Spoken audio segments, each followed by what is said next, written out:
आ गया। यह सच्ची कहानी आपको मैं यहाँ सुनाने जा रहा हूँ, जिसकी खोज थी यूट्यूब चैनल के माध्यम से। चरितार्थ कहावत कहाँ राजा भोज और कहाँ गंगू तेली सुनकर आपको खुशी का ठिकाना नहीं रहेगा। मनोरंजन से भरा पड़ा यह कहानी है, शुरू से अंत तक अवश्य सुनें।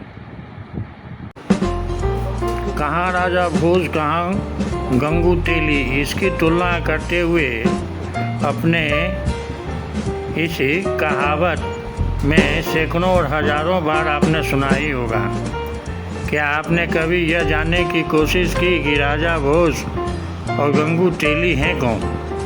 अगर आपको नहीं मालूम कि ये कौन है और यह कहावत क्यों प्रचलित है, इस कहावत को लेकर कई तरह की कहानियां हैं, लेकिन सभी कहानियों का जड़ एक है और वह कहानी है 11वीं शताब्दी की राजा भोज की नगरी धार। मध्य प्रदेश की राजधानी भोपाल से करीब 250 किलोमीटर दूर पर स्थित यह नगरी है।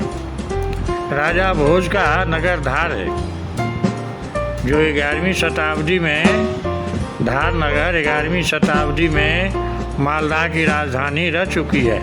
ऐसा बताया जा चुका है कि यह राजा भोज यहाँ बहुत पराक्रमी राजा थे। उन्हें न केवल शस्त्र बल्कि शास्त्रों की जानकारी भी था। बहुत शास्त्र, व्याकरण शास्त्र तथा धर्म पर बहुत किताबें इन्होंने लिखी। इन्होंने कई मंदिरों और ऐतिहासिक इमारतों का भी निर्माण कराया। तो ये तो रहा राजा भोज की बात। अब रहा कहाँ राजा भोज कहाँ गंगू तेली पर। कहावत में जिस गंगू तेली का बात होती है वो कोई एक नहीं बल्कि गंगू तेली की बात होती है। वो कोई एक नहीं है बल्कि दो व्यक्ति थे।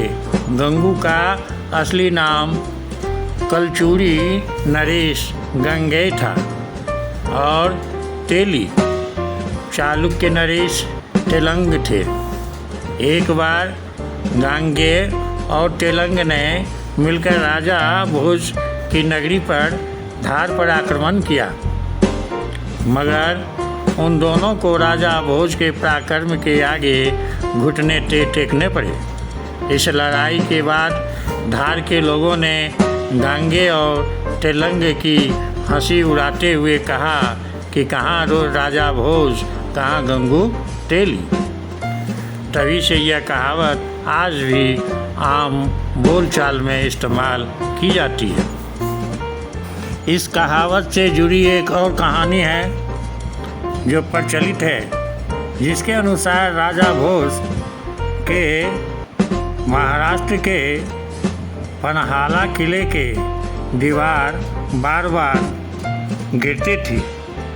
तब इसके उपाय के लिए किसी ने उन्हें बताया कि अगर किसी नवजात बच्चे और उसकी माँ को बलि इस जगह पर दे दी जाए तो दीवार गिरना बंद हो जाएगी। कहते हैं कि गंगू तेली नाम के शख्स ने इसके लिए अपनी पत्नी और बच्चे की कुर्बानी दी थी, मगर बाद में उसको अपने इस काम पर घमंड हो गया और लोग उसके घमंड को देखकर कहने लगे कहाँ राजा भोज और कहाँ गंगू तेली। यह सत्य की कहानी अब यहीं पर समाप्त होती है। फिर दूसरी कहानी लेके आऊँगा। यदि अच्छा लगा हो तो लाइक और सब्सक्राइब अवश्य करेंगे तथा साथ ही साथ कमेंट करना नहीं भूलेंगे। जय हिंद, जय भारत, जय जय जय।